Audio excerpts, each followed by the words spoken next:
सुबह होते ही सूरज तो ले आया था टोकनी भरकर धूप, और बांट भी दी थी उसने तुरंत सबको। पर जिनके हाथ लंबे थे उन्होंने ज्यादा ले ली, जिनके हाथ छोटे थे उन्हें कम मिली।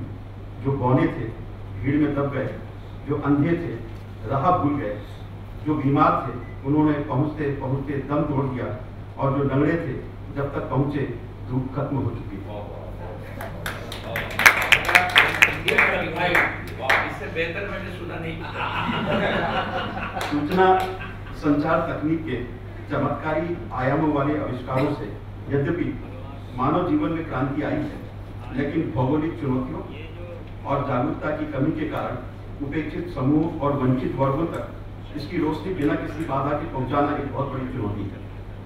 मध्य प्रदेश के जनजातीय बाहुल्य जिला शहडोल में हमने इस दिशा में कुछ सकारात्मक कदम उठाए हैं। यूँ तो जिले में भारत और राज्य सरकार के अनेक ICT प्रोजेक्ट चल रहे हैं, लेकिन मुख्य रूप से इलेक्ट्रॉनिक फंड मैनेजमेंट सिस्टम एक बहुत बड़ी चुनौती हमारे पिछले जिले में थी। हमारा जो जिला है वो लैब एक्सट्रीमी से प्रभावित भी है, उसमें भी सम्मिलित है देश के जो 88 जिले थे उनमें। तो इलेक्ट्रॉनिक फंड मैनेजमेंट सिस्टम से हमने मजदूरों को तय समय सीमा में राशि उपलब्ध कराई है। लगभग 21 करोड़ 60 लाख रुपए की राशि हम दूरस्थ ग्रामीण अंचलों में जो रहने वाले हमारे मजदूर भाई हैं उन्हें बिना किसी विलंब के समय सीमा में राशि उपलब्ध कराई है। और इस ई-फेम सिस्टम को ज्यादा प्रभावी बनाने के लिए हमने वाइड बेस्ड SMS सिस्टम प्रारंभ किया है, जिसके माध्यम से हम 1,07,583 कॉल अभी तक कर चुके हैं।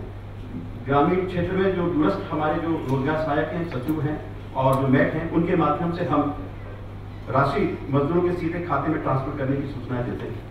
Forest fire alert management messaging system से हमने करीब 181 अग्नि की दुर्घटनाओं को रोकने का प्रयास किया है।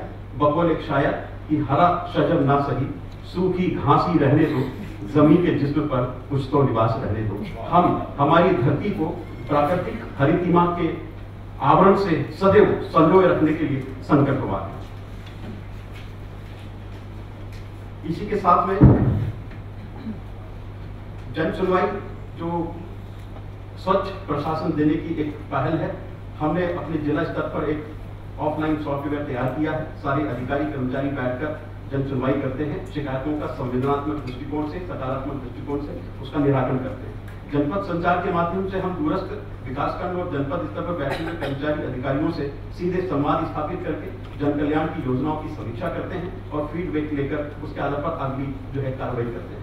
MCTS जो सिस्टम है, इससे हमने माँ जो संसार की सबसे बड़ी दौलत है और उसकी गोद जिसके सामने दुनिया का कोई भी विश्वविद्यालय बहुत होना होता है, हमने इस सिस्टम के माध्यम से गर्भवती माताओं और शिशुओं को समय पर इलाज और सुरक्षित प्रसव कराकर उनकी जिंदगी को बचाने का प्रयास किया है।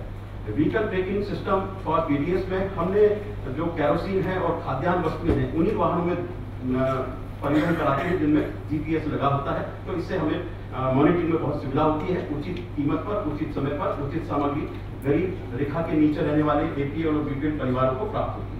उपार्जन, इसके माध्यम से भी किसानों को उनकी जो उपज है उसका मूल्य सीधे उनके खाते में हम जमा करा रहे हैं। इन सारे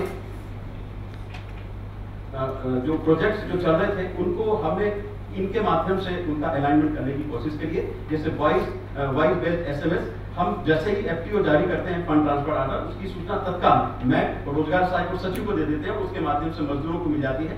मजदूरों को किसी तरह की अब कोई शिकायत नहीं है। पहले 132 शिकायतें हमको प्राप्त हुई थी, इस सत्र में हमको एक भी शिकायत प्राप्त नहीं हुई। जन सुनवाई से हमारा जो सुशासन है वो जनता के बीच में अच्छा स्थापित हो रहा है। छवि शासन की जनोन्मुखी और विकेंद्रित और संवेदनशील, उत्तरदायी और जवाबदेही प्रशासन की बन रही है। जनपद संचार के माध्यम से भी हमारी विकास योजनाओं की मॉनिटरिंग में हमको बहुत सुविधा मिल रही है। और जैसा कि VTS PDS सिस्टम के बारे में बताया, इससे भी किसानों और जो गरीब लोग हैं उनके मन में PDS को लेकर बहुत संतोष के भाव है। ई-फेम का जो प्रभाव है, इससे हमने फाइनेंशियल इंक्लूजन जो है काफी करीब 20% हमारी जनसंख्या का किया है और 21 करोड़ 60 लाख की हम राशि अभी तक बांट चुके हैं। पूरे मध्य प्रदेश में सबसे अधिक मजदूरी देने वाला और महिलाओं को सबसे अधिक मजदूरी उपलब्ध कराने वाला हमारा जिला है।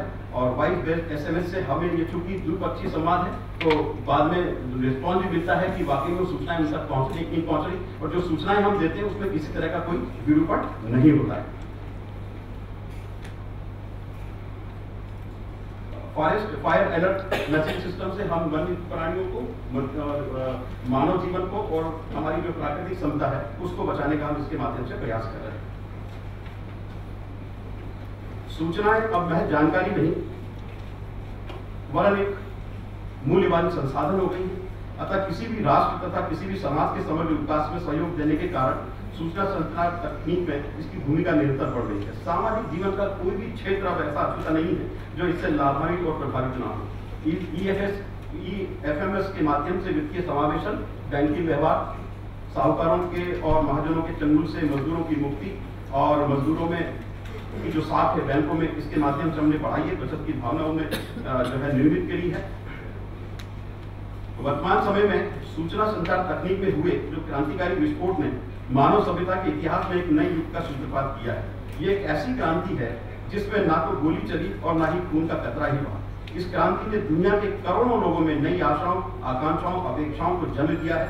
वहीं दूसरी ओर सामाजिक, सांस्कृतिक, राजनीतिक, व्यावसायिक, शैक्षणिक जीवन के ताने बाने को न केवल परिवर्तित किया है वरन अभूतपूर्व रूप से इन्हें रूपांतरित भी किया है।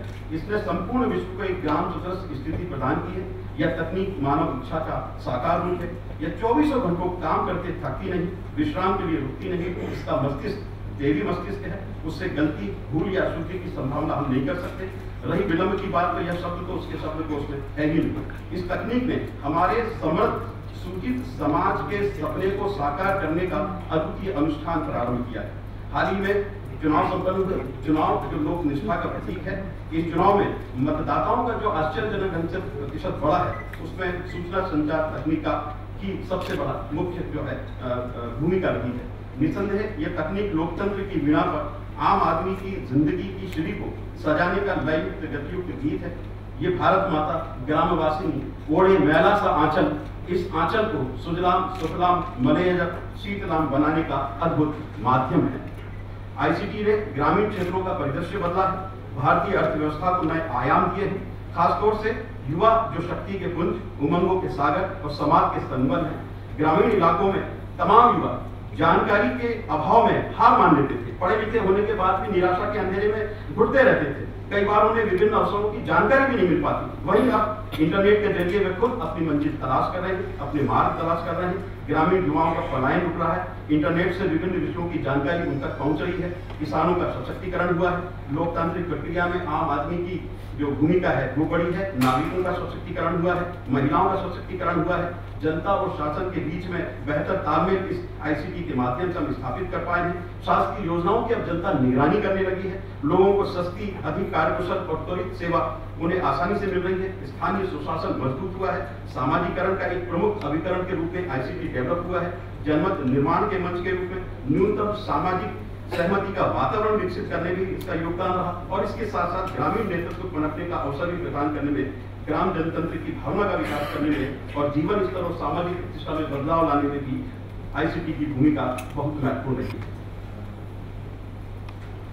हमारे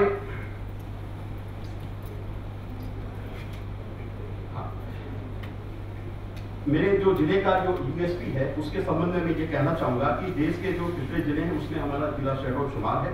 वहाँ की भौगोलिक परिस्थितियां, निरक्षरता, निर्धनता, कुपोषण, निम्न स्वास्थ्य सेवाएं, परंपरावादी दृष्टिकोण, कृषि स्रोतों का अनार्थिक आकार, सिंचाई सुविधाओं की अल्पता, आजीविका के साधनों का अभाव, एरा प्रथा और एक फसली खेती आदि ऐसी अनेक चुनौतियां आंधियों की तरह हमारे सामने रूबरू खड़ी हुई थी। लेकिन फिर भी हमने प्रगति और विकास के दीप जलाने की कोशिश की। जिले की आबादी 10,70,000 है, उसमें से 20% आबादी का हमने वित्तीय समावेशन किया। समाज में अंतिम छोर पे खड़े हुए व्यक्ति को भी इससे हमने लाभान्वित किया। वह आदिवासी जो नई चीजों को बहुत आसानी से स्वीकार नहीं करता, जिनमें बैंकिंग व्यवहार के प्रति बिल्कुल रुचि नहीं थी, उन सबको हमने फाइनेंशियल इंक्लूजन में सम्मिलित किया। और इसके साथ साथ ग्रामीण क्षेत्र में जो हमारे रोजगार सहायक हैं, सचिव हैं और जो मैट हैं, लगभग 1250 लोगों को हमने आईटी ट्रेन करके एक फौज भी आईटी की वहां पर तैयार की है, जो इस ट्रेनिंग के माध्यम से और भी लोगों को जो है प्रशिक्षित करेगी।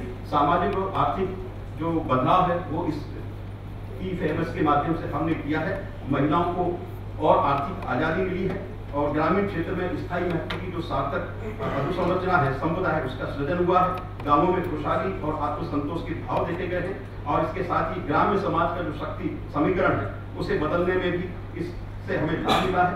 असंगठित मजदूरों की मोल भाव करने की क्षमता में इजाफा हुआ है। और अंत में मैं यही कहना चाहूँगा कि भारत की आत्मा गांवों में बसती है और ये गांव ही हमारी सभ्यता संस्कृति के उच्च प्रतीक हैं। और इस क्षेत्र में जो काम करने वाले लोग हैं उन सबको ये आह्वान करना चाहूँगा कि जहाँ तक न पहुँचे तसव्वुर किसी का, इरादे तुम्हारे हो उससे भी आगे। तुम्हें चांद पर जाकर रुकना नहीं है, तुम्हारी मंजिल तो है चांद सितारों से भी आगे।